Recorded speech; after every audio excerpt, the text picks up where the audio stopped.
Ult me again like that, you'll never see your Smite account again, kiddo.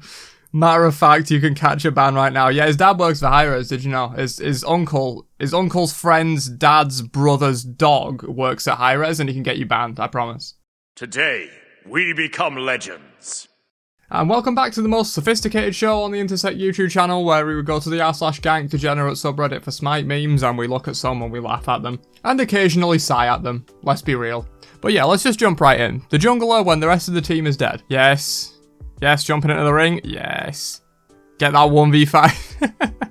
This is so true, dude. Like, the amount of Thors you see that just ult into people thinking they can 1v5 and, like, be the hero and save the game, and it never actually happens. Although, to be fair, in a recent game of Poseidon Jungle that I was playing, I kind of did this. It wasn't quite a 1v5, but it was like a 1v4 after my whole team had fed, and that was pretty funny. But yeah, normally the way it goes is about, yeah, this. If Smurfs are allowed to join low MMR matches and ruin games for their own enjoyment, we should be allowed to join high MMR matches and ruin theirs. Perfectly balanced as all things should be. Yeah, unfortunately it just doesn't work the other way around, does it? There's no way to, like, boost your own elo. Although I suppose you could, like, actually boost yourself, but is that at that point even worse than smurfing? I am guilty of this. Game deciding team fight, the support soloing the green buff for the last 3 minutes.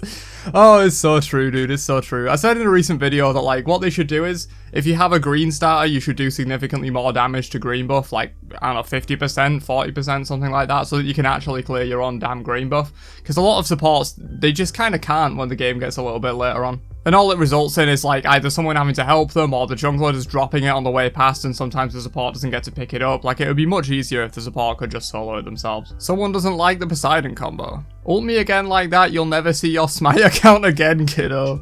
Matter of fact, you can catch a ban right now. Yeah, his dad works for Hi-Rez, did you know? His uncle's friend's dad's brother's dog works at Hi-Rez and he can get you banned, I promise. It's a scary place full of scary people. Oh, but you get rewarded, right? You get rewarded for taking the scary path. At least that's my opinion anyway. Conquest, you know, it can be an absolute toxic cesspool of shit, but when you do get those good games, which is like half the time, let's be real, it's actually so much fun and very rewarding. Also, I think this in general is like a little overstated. Like, I get the point they're going for with this meme, but I find toxic players just as much, if not more, sometimes in the casual game modes. It could just be because my Conquest elo is quite high, and so generally, this isn't always the case, but generally as you get higher up the ranks, you get less toxic people because they're more actually invested in Conquest and like how to play it properly, and they're less likely to just throw the game and start BMing and stuff like that. And generally they care more about their account. But yeah, like Slash I found very toxic players in. Joust especially, it seems really toxic to me. But yeah, basically it happens everywhere. I don't think it's much worse in Conquest than it is in other game modes, like maybe 10%. Thoughts on my 100% honest tier list? Gods that deserve a swimsuit skin, gods that don't. Yeah, accurate. I don't see Nejar down here though. That means Nejar's up here somewhere. I mean, I'm not entirely sure how Nejar works for this stuff, but I think it's a little bit yikes to put Nejar in gods that deserve a swimsuit, that's all I'm saying. Cerberus swimsuit, Cerberus and Freya. Oh god, this was a top tier meme when it happened. For those that don't know, look up Cerberus and Freya Smite game tweet. You'll find it, it's pretty funny. I'm in silver, so much pain.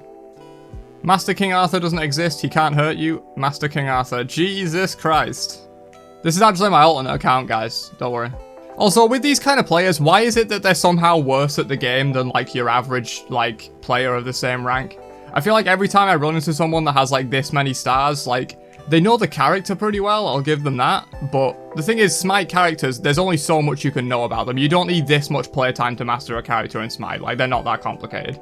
You'd need, like, a few stars, really, to master them, and then they don't actually have a fundamental understanding of the game because they've only played, like, one god. Turn to base, good luck. Can you use VGS like a normal player?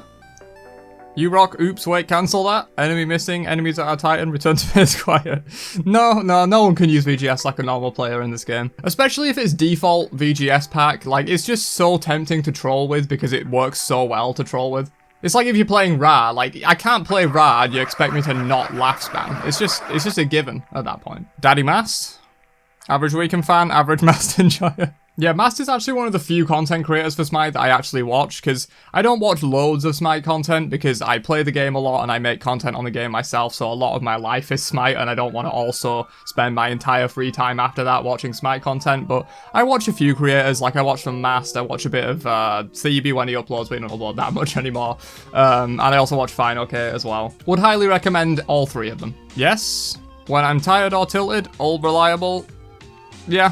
Pretty much, especially Sun Wukong. Like, how do you possibly not have a good game on Sun Wukong at this point? Like, ultimate free lane clear, ultimate free poke, never dies because he has the bird and the ult to get out of jail for free. Like, this god, it's very hard to have a bad game on this guy. And Arthur, yeah, Arthur and Erlang are, like, all reliable in a different sense in terms of, like, in 90% of metas, they're pretty broken and you probably get away with playing them. Like, Arthur was bad for, like, a tiny bit, right? And then Erlang, I don't think has been bad for the last, like, 5 years. My team in Corrupted Arena after forgetting to buy beads. Where's this even from? Because it fits so well. Corrupted Arena's great, dude. They should add more, like, party modes like that, I feel. Because it's so different to the regular, like, gameplay of Smite. Like, sure, you get the occasional person that goes in there with, like, Artemis or something and just tries to build full crit and kill people normally. But when you don't get those boring people and you get everyone doing pull characters, it's, like, a completely different game. And it's a lot of fun to just, like, take a break, especially for me, from, like, try-hard ranked Conquest or casual Conquest, which is what I mostly play. And then just chill out in, like, Corrupted Arena, throw some people off the map, laugh, spam a bit. It's just good old fun. It's like they're not aware of it. Hard to swallow pills. Kepriel has a cooldown.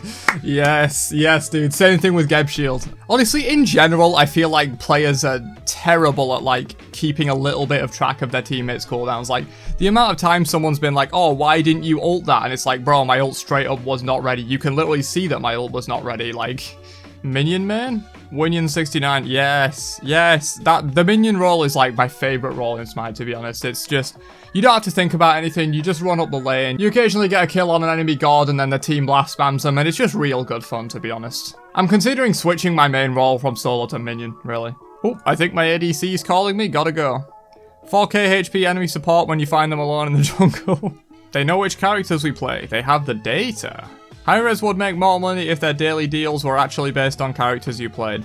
You know what? This is not even a meme, this is just accurate, right? Like, it probably won't be too hard to implement that kind of a system. Like, yeah, this just makes sense. Just look at, like, your most recently played characters in, like, the last few months or the last year or whatever, any kind of time frame, really, and just offer you daily bundles that, like, maybe there's even, like, one daily bundle that's more tailored to that and then one completely random one, because I know some people would want random daily bundles still, because they might, like, only play a few characters and then they'd only get offered skins for those characters. You'd have to, like, kind of game it a little bit, but I think this would work pretty well. King Arthur players trying their hardest not to rush a useless Soul Eater. Oh, it's true. It's true. Like, it's such a fun item. I really like it, but on Arthur, it's just not it. Like, Sovereignty gives you, like, almost as much sustain, it feels like, which is a bit silly. Like, the whole Sovereignty thing, I get that, like, it's kind of an off-roll item being used in a weird way in solo, but I feel like it just shouldn't work that way. Like, they should make it so you have to be in range of another ally for the HP 5 to activate on both of you or something like that. It's a bit silly that, like, solo laners just build Sovereignty because it's the only way to get, like, viable regen. They should, like, introduce some better, like, sustain items for solo laners and then make Sovereignty work with only, like, an ally nearby, kind of like these support items work. But yeah, just in reality, like, Soul Eater isn't it, because you just want full procs and Glad Shield. Like, that's how you win with Arthur, just Glad Shield abuse and then Sovereignty for the regen. Man, I can't wait to play Smite and relax. The Smite random. Hey, it's the boys. The shit. Oh, the Deep, dude, the Deep. The Deep is basically that guy from earlier that was saying that he was, like, bronze and wanted to join in the high-level MMR games just to troll people. That's pretty much the Deep, right? Every Ula player needs this. A shower. Oh, yes, dude, it's true. The amount of sweaty Ulas I've seen when he's been meta recently is ridiculous. The light speed, stance switching, vomit your whole kit. Like, the thing is, I'm an Ula fan myself, but even I will admit that it's gotten too ridiculous with the Ula players at the moment. They need to be taken down a peg. He's gone. Himdalia whenever he's in danger. Oh, such a classic meme. I hate that shit, dude. It's, you try and gank him, he's just out. Like, he's just gone. It's like, I get it has a long cooldown, but it's just the most ridiculous safety escape in the game. Then you just miss everything. Getting Bede / Aegis first relic, getting Blink first relic, yes. Yes. Blink Chads, unite, rise up. Let's be real, if your team doesn't have 5 blinks, I don't really know what you're doing. Like, you're not playing Smite at that point. r/I love Tails has met his match. Oh, it's a fucking feet picks tier list, dude. No. No. Degenerates. Stop. But that's all I got for the memes of this month. Be sure to subscribe both to my channel and to the r/Gank subreddit, because I'll be reviewing the memes next month as well, as always. And I will catch you guys in another one later on. Have a great day, and peace out, you nerds. Wait, forgot to like all the memes. Like all the memes. All the memes are very good this month. Very good memes. We upvote the memes here. There we go. Completed. VVC.